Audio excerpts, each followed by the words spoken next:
I used to believe that the worst betrayals came from strangers, not from kitchens that still smelled like last night's tea, not from homes where your shoes sat by the door because you thought you belonged there, and certainly not from the hands of a woman I once called family. Yet the morning it happened began so quietly that if I hadn't lived it myself, I wouldn't believe how fast safety can vanish. Because one moment I was standing near the counter thinking about nothing more important than whether I'd left the stove on. And the next there was a sudden rush of heat and sound and shock as her hand struck my face with a force that knocked the breath clean out of me, a sharp crack that didn't feel real at first. Like my mind refused to accept what my body already knew, because no matter how tense things had been lately, no matter how many sharp words had been exchanged in passing, I never once imagined she would actually hit me.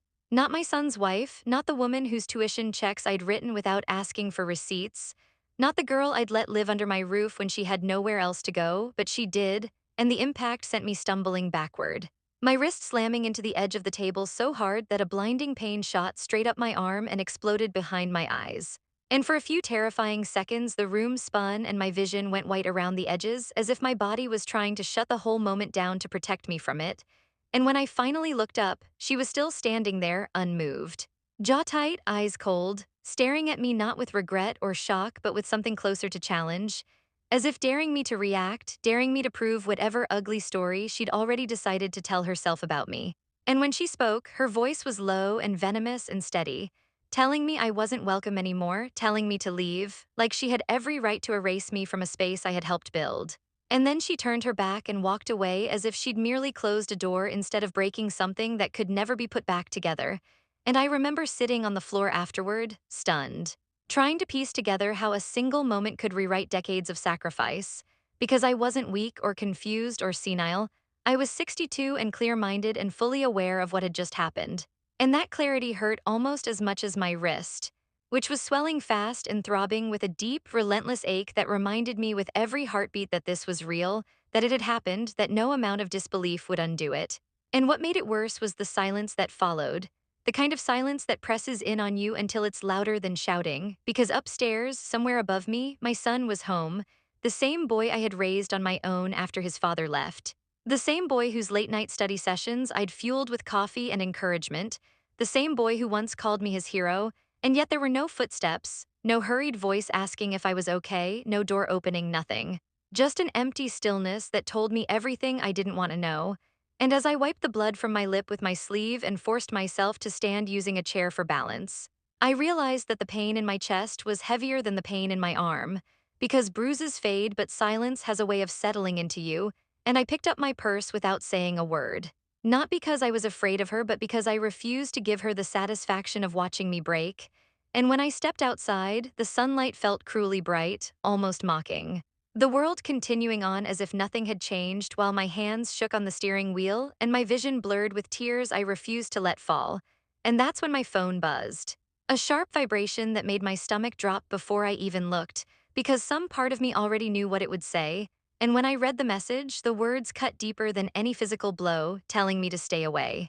Telling me it was better this way, not an apology, not concern, just distance, drawn clean and final. And I sat there staring at the screen, realizing that in a single morning I had gone from being a mother to being an inconvenience, from being family to being a problem that needed removing. And I didn't reply, not because I didn't have words, but because I knew if I answered in that moment, I would say something that came from hurt instead of truth. And instead I drove myself to urgent care, gripping the wheel with one hand, breathing through the pain as doctors confirmed what I already felt: a fracture, a temporary cast. Questions asked gently about whether I wanted to report what had happened.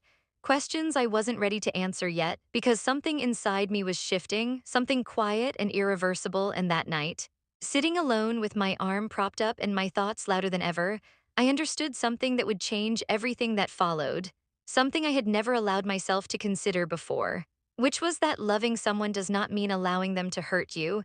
And that realization, more than the injury, was the true beginning of what came next. Because while they thought this story ended the moment I walked out that door, I was only just beginning to understand the power I still had, and the next choice I made would be one they never saw coming. I thought the worst part of that day was already behind me, that once the cast was on and the shock had dulled into a heavy ache, I could at least count on time to help me sort through what had happened, but I was wrong. Because sometimes the most painful blow doesn't come from a hand, it comes from words typed calmly by someone who knows exactly where to aim. And I learned that lesson sitting alone in my living room, arm propped on pillows, staring at my phone as if it might explain itself if I looked long enough. Because the message didn't sound angry or emotional, it didn't sound like a man who just learned his wife struck his mother. It sounded controlled, measured, almost rehearsed, and that frightened me more than rage ever could because it said, "Please don't come back. It's better this way. Stay away from us," and that last word, us, echoed in my mind like a verdict that had already been decided without me present, because us meant he'd chosen a side and I wasn't on it, and for several minutes I couldn't move. Couldn't breathe properly, couldn't even feel the pain in my wrist anymore because something deeper had gone numb. The part of me that still believed love guaranteed loyalty, and I replayed the message again and again, searching for a hidden apology between the lines, some small acknowledgement that what had happened wasn't okay, but there was nothing, just distance, just erasure. And I realized with a clarity that made my chest tighten that he wasn't asking for space to figure things out. He was telling me where I stood now, outside. And I wondered how easy it must have been for him to type that while I was being wrapped in gauze and told to keep my arm elevated. How he hadn't even waited to hear my voice. And that's when the memories started flooding in uninvited, because pain has a way of unlocking doors you didn't know you'd closed. And I saw him at 8 years old with scraped knees and a backpack too big for his shoulders. Saw him at 16 slamming his bedroom door after his first heartbreak and then coming out later to sit silently beside me on the couch. Saw him at 22, exhausted and proud, hugging me after graduation and calling me his superwoman, and I kept asking myself where that boy went. When he learned that silence was safer than standing up, when protecting peace meant sacrificing truth. And the more I thought about it, the more something inside me hardened, not into bitterness, but into resolve. Because I understood then that this wasn't just about one violent moment, it was about a pattern I'd ignored for too long. A pattern of me smoothing things over, stepping back, absorbing discomfort so others wouldn't have to feel it. And I wondered how many times I'd taught him, without meaning to, that I would always be fine no matter what, that I didn't need defending. And that thought hurt more than the cast cutting into my skin, because it meant I'd helped build the version of him who could tell his injured mother to stay away and still sleep at night. And I didn't respond to the text. Not because I didn't care, but because I needed to hear my own thoughts before I let his voice take over again. And that night, as I sat with the lights low and the house too quiet, I noticed something else. Something I'd missed earlier in the haze of pain, which was how calm I felt underneath the grief, how there was a strange steadiness settling in my chest, the kind that comes when you finally stop arguing with reality. Because the truth was simple even if it was ugly, he had made his choice, and no amount of explaining or pleading would undo it. And once I accepted that, a question surfaced that I'd never allowed myself to ask before. Which was not how do I fix this, but what do I do now that I've been dismissed? And that question changed everything because it shifted the focus away from earning my place back and toward protecting what I still had. My dignity, my stability, my future. And I realized how dangerous it would be to rush back into their lives just to prove I was still useful. How easy it would be for them to rewrite the story so that I became the problem. The overbearing mother, the fragile woman who caused trouble, and I knew then that silence could be a tool, too, not the cowardly kind that lets abuse continue, but the intentional kind that creates space for truth to surface. And so I set my phone down, face down, and let it stay that way while I made tea with one hand and sat at the table staring at the familiar grain of the wood, thinking about all the ways I'd shown up for them over the years. The checks written, the favors done quietly, the support offered without conditions. And for the first time, instead of feeling proud of that, I felt something closer to clarity, because generosity without boundaries isn't kindness, it's an invitation. And I'd been inviting this outcome longer than I wanted to admit.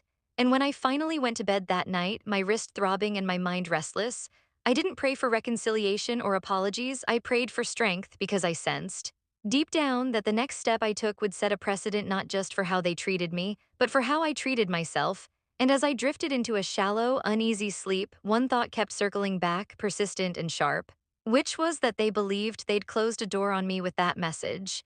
But what they didn't realize yet was that by telling me to stay away, they had given me something I hadn't had in years.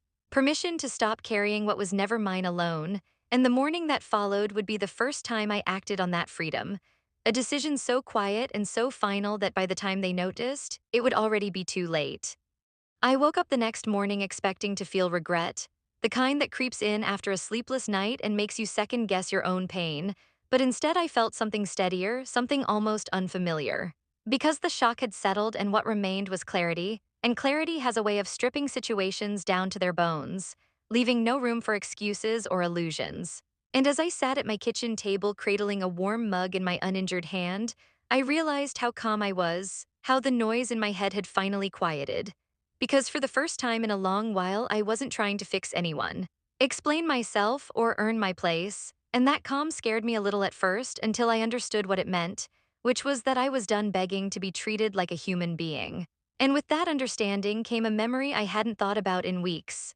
A simple conversation from not long ago, back when things were still painted with hope instead of fractures, when they'd sat across from me at this very table. Voices soft but urgent, talking about a dream house they'd found, about how close they were to approval, about how everything would fall into place once the paperwork cleared, and how they'd asked me carefully, almost nervously, to help just a little more, to lend my name until the timing was right, and I remembered how easily I'd said yes, how natural it felt to step in again without asking myself whether anyone would step in for me if things went wrong.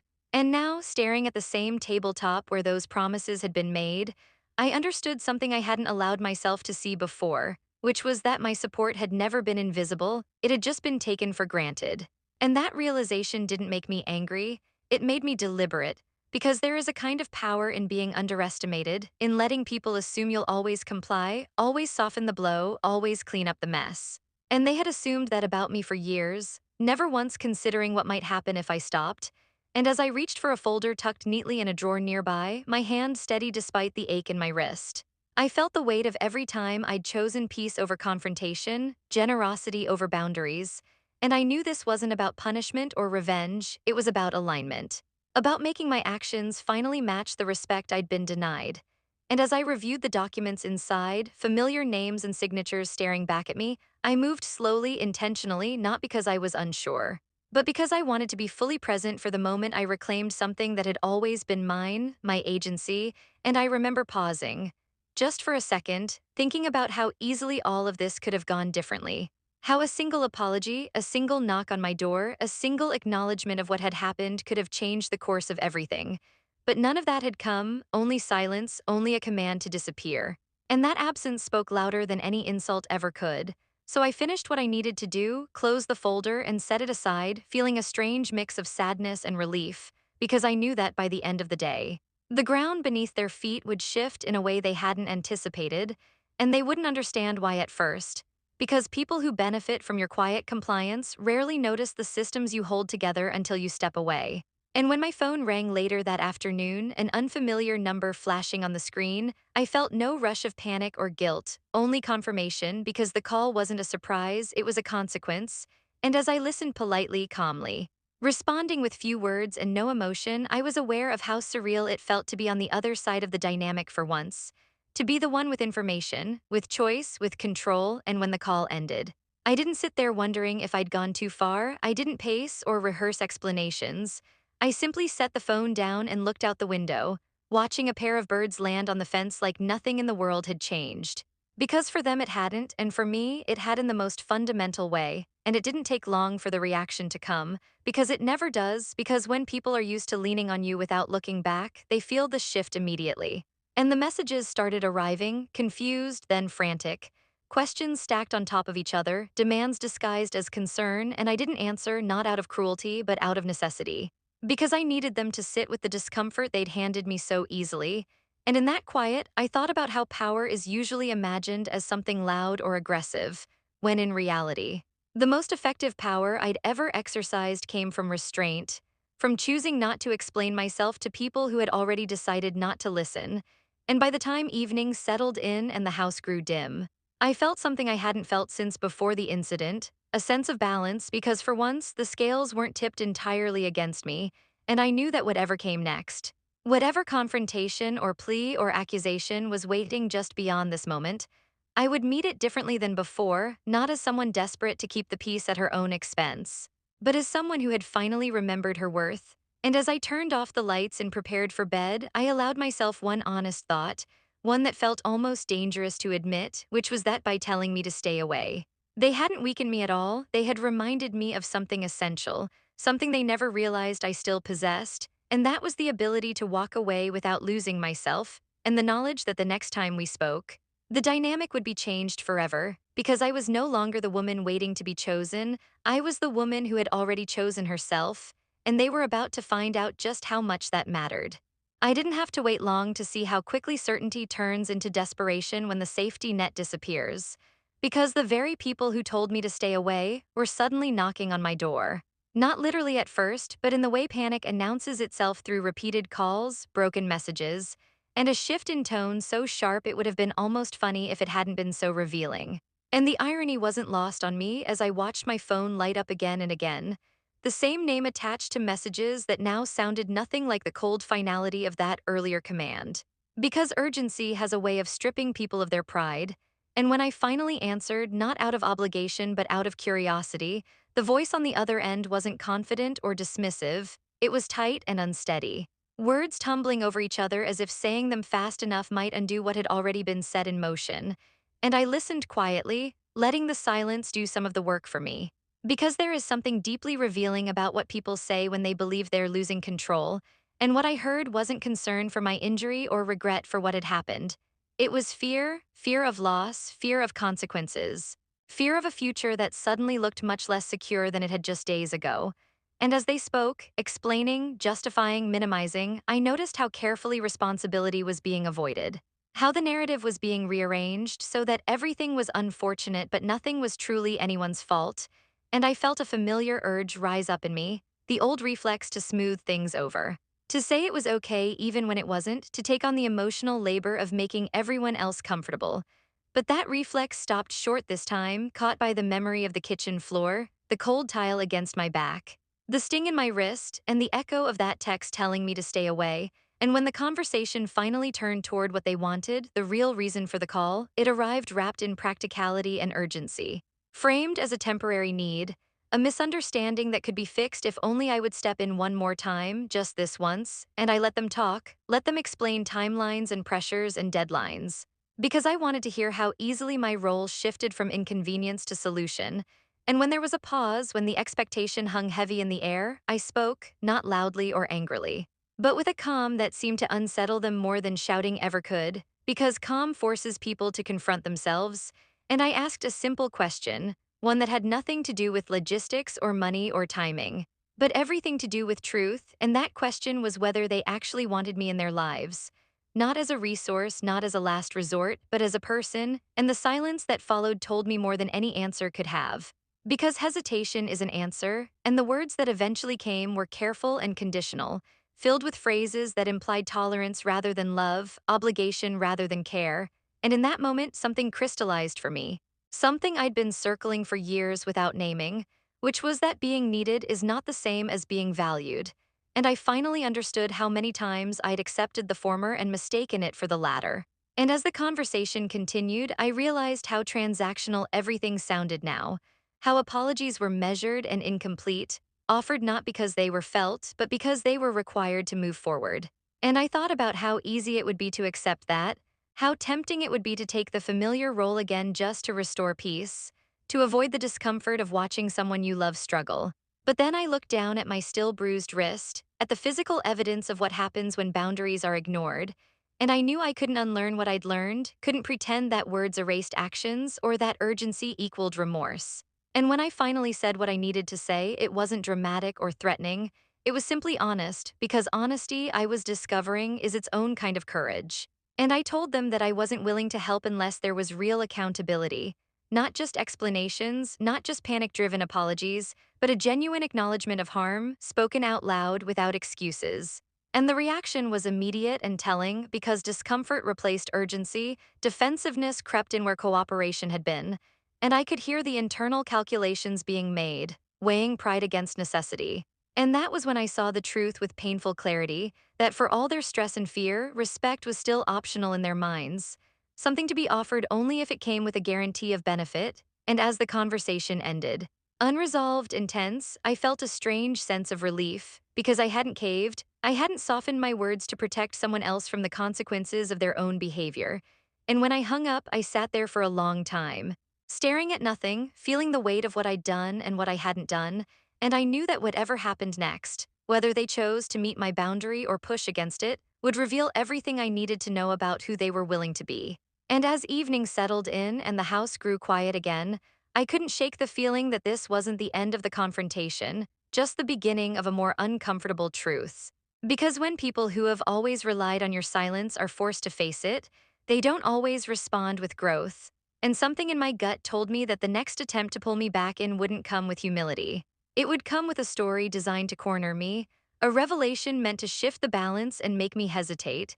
And as I turned off the lights that night, I knew that whatever they were about to say next would test not just my resolve, but my understanding of what love should and should not require.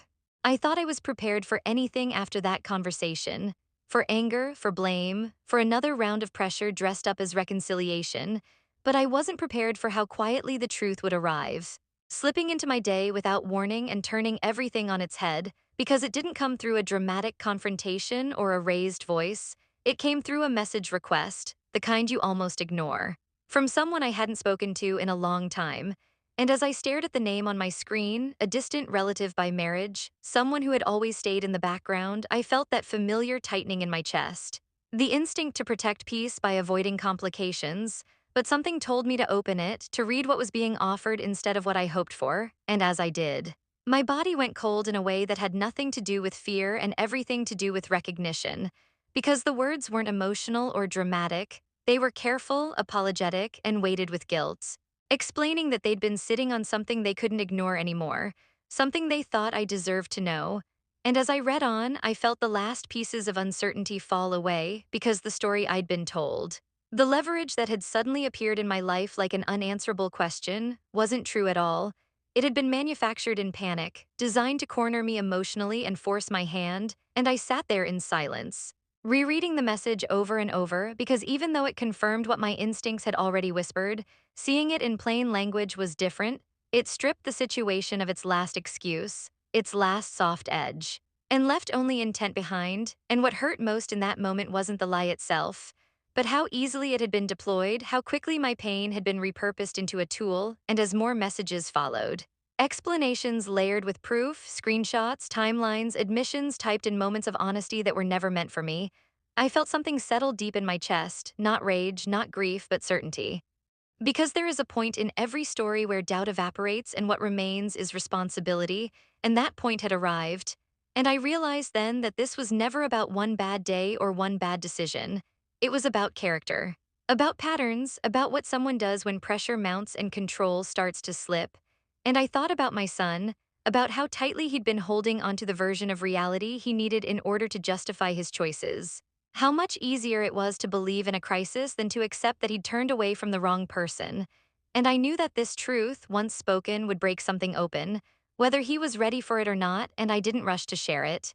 Not out of cruelty, but because timing matters when the truth has the power to destroy illusions. And I needed to be certain that when it came out, it would be undeniable, impossible to twist or dismiss. And so I sat with it, letting the weight of it sink in, noticing how calm I felt despite the magnitude of what I'd learned. Because clarity does that, it steadies you, and as the day passed, I watched the familiar pattern try to reassert itself. Messages arriving that hinted at stress, at sleepless nights, at how hard everything had become, each one subtly nudging me toward guilt, toward intervention, and for the first time, I saw those messages for what they were. Not cries for help, but attempts to regain control of a narrative that was slipping away. And I understood then that love doesn't mean shielding someone from the consequences of their lies, especially when those lies harm others. And that protecting the truth, even when it's uncomfortable, is sometimes the most loving thing you can do. And that realization freed me from the last trace of hesitation, because once you see manipulation clearly, you can't unsee it. And the power it once held over you dissolves. And when night fell and the house grew quiet again, I made a decision, not impulsively, but with the kind of resolve that comes from knowing exactly where you stand, and I reached out. Not to confront or accuse, but to prepare to ensure that when the truth finally surfaced, it would stand on solid ground, supported by facts rather than emotion. Because I wasn't interested in winning an argument. I was interested in ending a cycle. And as I set my phone down and looked around the room, I felt a strange sense of peace. Because no matter what happened next, no matter how painful the reckoning would be, I knew one thing for certain.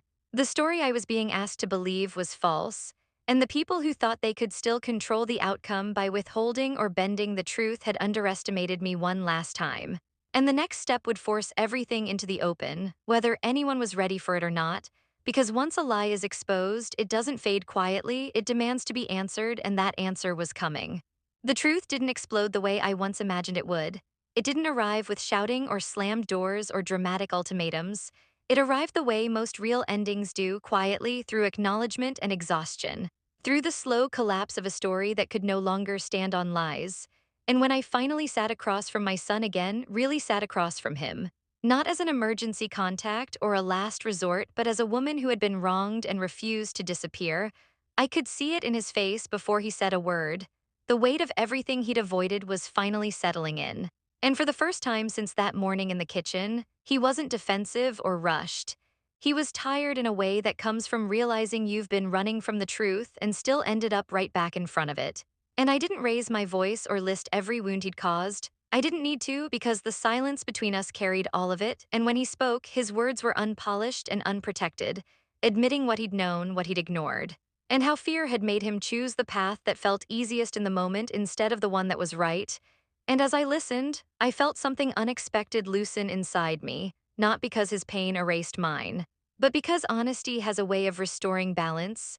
And I told him calmly, without accusation, that love does not require self-erasure, that being someone's mother does not mean accepting harm, and that the night he told me to stay away was the night he taught me something I should have learned long ago, which was that boundaries are not punishments, they are protections, and he nodded, not arguing, not interrupting, just nodding.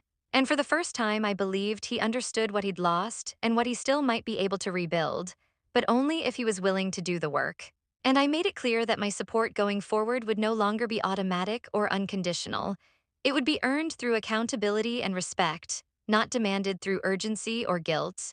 And that was the moment I felt the story finally shift, because choosing myself didn't mean abandoning him, it meant redefining the terms under which I was willing to stay, and as days turned into weeks, the chaos that had once dominated every interaction slowly receded, replaced by quieter conversations, by space, by the uncomfortable but necessary process of rebuilding trust brick by brick.